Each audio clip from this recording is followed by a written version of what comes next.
Hello to everybody.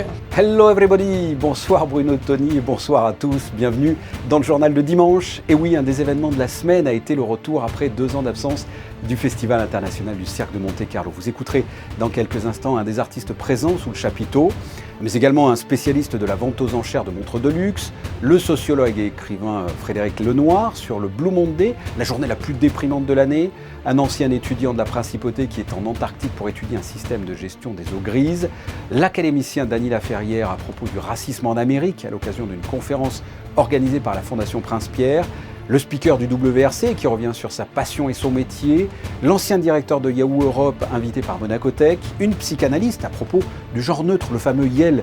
Elle participait à un atelier organisé par les rencontres philosophiques de Monaco, ou encore l'influenceur Romain Lannéry, l'invité du Monaco Press Club pour parler du métier de créateur de contenu digital. Vous l'avez constaté, les thèmes sont variés mais ô combien intéressants. Voici votre best-of de la semaine. Le racisme suppose au moins des blancs et des noirs.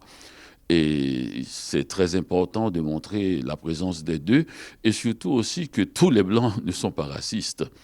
Et d'ailleurs, dans certaines choses, par exemple à Harlem, il y a eu beaucoup de blancs qui ont, à chaque fois qu'Harlem a plongé dans l'obscurité, qui l'ont aidé à remonter à la lumière. Il y a des personnages comme Eleanor Roosevelt qui a été très important, puisque c'est la femme du président Roosevelt et qu'elle avait permis à Marian Anderson, qu'on avait chassée du Constitutional Hall, et où elle devait chanter. Les filles du Mayflower l'avaient chassée et Eleanor Roosevelt a pris sur elle de la faire chanter devant la statue de Lincoln, devant 75 000 personnes, des Blancs et des Noirs. Nous voulons que le temps que nous passons sur Terre vaille quelque chose, eh bien ça va être le temps, le vrai temps. Et la façon de marquer le temps ne sera plus une date, mais un moment. Entre autres, le regard de l'autre peut poser problème. Et parfois, quand ce regard est trop jugeant, il peut amener certaines inhibitions et parfois même certains empêchements. Et mon travail en tant qu'analyste, c'est de créer les conditions d'une certaine forme de liberté pour le sujet, y compris en lien avec les identités sexuées. Les souffrances peuvent être liées à une reconnaissance sociale ou une non-reconnaissance sociale, à un jugement, à des formes de rejet qu'il peut y avoir parce que ces identités ou les représentations de ces identités n'entrent pas dans une conformité sociale.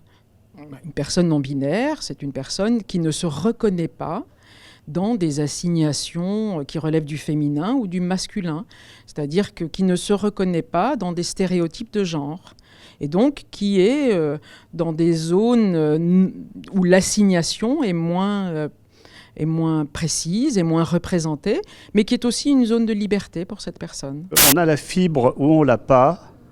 Très jeune, on ressent l'envie de créer, on ressent l'envie de rassembler des équipes, de réaliser des projets qui peuvent être un peu fous.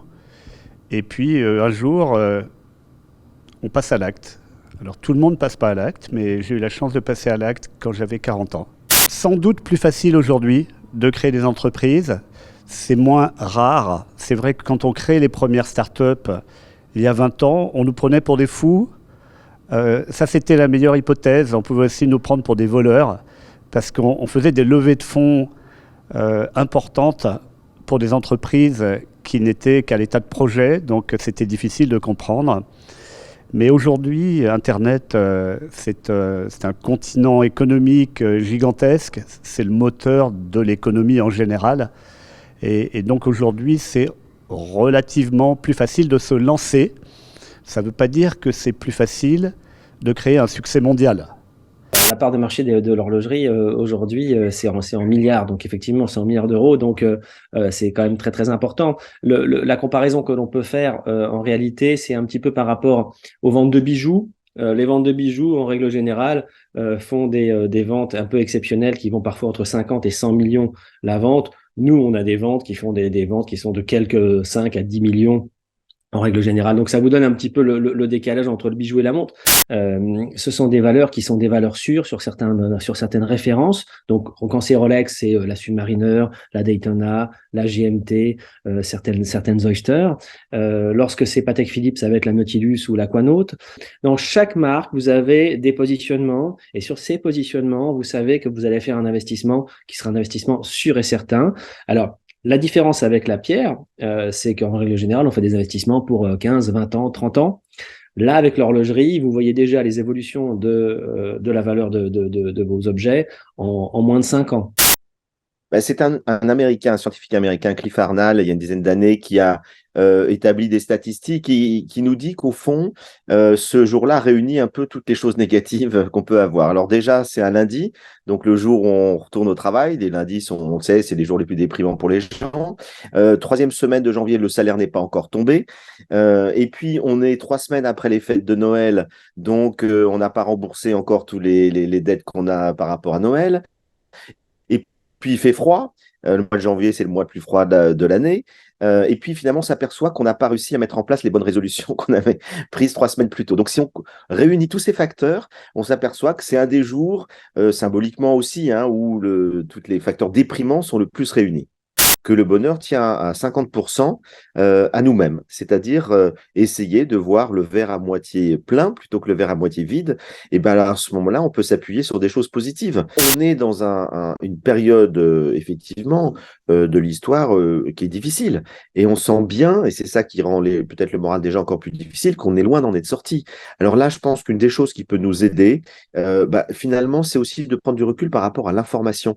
Puisque si on passe 8 heures par jour, ou des heures sur nos smartphones à regarder, bon, c'est très bien, je ne veux pas contester le fait que c'est bien de s'informer, mais il ne faut pas non plus passer trop de temps à s'informer d'informations négatives et toxiques. Vous savez, Sénèque nous disait, si tu veux être malheureux, compare-toi. Et parce qu'effectivement, on se compare toujours, on a toujours l'impression qu'il y a quelqu'un qui aura plus que nous, qui sera plus riche que nous, plus heureux que nous, et du coup, ça nous rend malheureux. Et les réseaux sociaux, vous l'avez raison, accentuent ça. Et du coup, les jeunes, et notamment les adolescents, sont très pris là-dedans. Ils ont tout le temps besoin de s'en comparer, ils voient des influenceurs qui ont des vies de rêve, et puis il y a des adolescentes qui pensent que c'est ça la vie, que c'est ça le bonheur, mais ça leur est totalement inaccessible. Et donc là, effectivement, il y a un danger d'une sorte de mimétisme par rapport à quelque chose d'inaccessible et qui en plus est très artificiel. Per me essere qui è un sogno e penso che sia il sogno di ogni artista perché questa è la competizione circense più importante di tutto il mondo. Quand on est à Monaco, on est véritablement dans le pays qui a créé le sport automobile. Il faut rendre à César ce qui est à César, c'est-à-dire qu'effectivement, les rallyes ont été inventés ici en principauté de Monaco. Mais c'est d'autant plus émouvant que finalement, c'est l'entame du championnat du monde, c'est la première épreuve du championnat du monde, c'est par là qu'on commence et c'est donc par là que tous les yeux du sport automobile sont tournés vers ce qui se passe sur le rallye Monte-Carlo. On teste une nouvelle membrane pour l'ultrafiltration du recyclage des eaux grises. Le but, c'est de tester si cette membrane elle est moins énergivore et si le rendement de recyclage des eaux grises est meilleur que le rendement qu'on a actuellement avec les membranes qui sont déjà installées depuis 2005 sur la station. Et donc, j'ai lancé mes tests dès que je suis arrivé. C'est des tests tous les jours avec des changements de paramètres sur le débit, sur la pression. Et le but est vraiment d'analyser tout ce qui a été fait durant la semaine et de comprendre quel sera le meilleur rendement pour la suite. Comme on peut voir ici, là, en fait, c'est l'eau grise qui arrive dans la cuve. Et ça, c'est l'eau qui sort à la fin du système de recyclage des eaux grises. Le but, c'était vraiment de montrer que c'est une eau qui est tout à fait potable. Et c'est surtout une eau qu'on peut boire. Voilà, alors, c'est une eau déminéralisée, mais qui est tout à fait potable. Et je trouve ça intéressant de pouvoir montrer à la télé et aux personnes que c'est un système qui fonctionne et qui est tout à fait potable. En fait, quand j'ai démarré sur Monaco, j'ai juste pris un appareil photo, expliqué des choses à travers un écran et de l'autre bout, ça atterrissait sur YouTube. Et au fur et à mesure d'engranger des milliers de vues avec des gens qui vous postent des commentaires en dessous des vidéos, on en fait un métier. Mais c'était tout sauf prévu au départ. Il n'y avait même pas de monétisation encore à l'époque avec Google, n'affichait même pas les publicités devant les vidéos. Donc on ne pouvait même pas imaginer à un moment en faire notre travail, engager des équipes aujourd'hui. Il y a plus d'10 de personnes qui travaillent avec moi, donc c'est magique, c'est super. Moi, j'aime j'aime bien le créateur de contenu parce que je trouve que l'influence est une conséquence. C'est pas un métier. Le métier, c'est créer. Et il se trouve que si tu crées bien et si tu communiques bien, indirectement, tu deviens influent. Moi, je crois beaucoup au format live, comme sur Twitch. Je crois beaucoup au format Twitch. Je crois beaucoup au format YouTube sur le long terme parce que d'un point de vue juste business aussi pour Google, c'est une plateforme plus qu'importante. Donc pour l'instant, on va dire que ça serait mes deux réseaux avec très vite derrière Instagram, évidemment, qui pour moi est toujours très puissant. Voilà. Que s'est-il passé sur les réseaux sociaux cette semaine? Encore une fois, vous allez le voir, hein, les animaux auront la part belle. Mais franchement, c'est tellement mignon, ça fait rire. Et ça fait toujours plein de vues sur le net. Cette séquence a été préparée par Anaïs Mercier.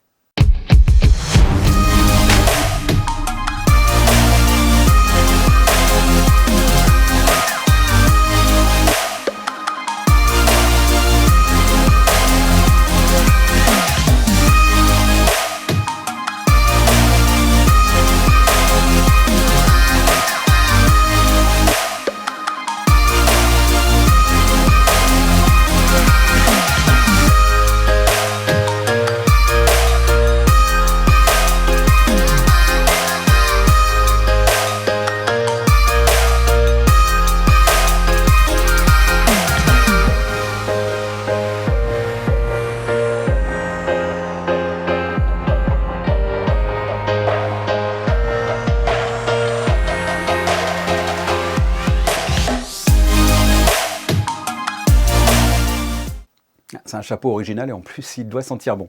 On se quitte avec les plus belles photos prises par nos spécialistes de l'image. Ils sont pour vous sur le pont presque 24 heures sur 24, 7 jours sur 7. Manuel Vitali, Michael Alési et Stéphane Dana. vous retrouverez Julia Vial à la présentation dès lundi 19h. Je vous souhaite de passer une excellente soirée. À très bientôt. Au revoir.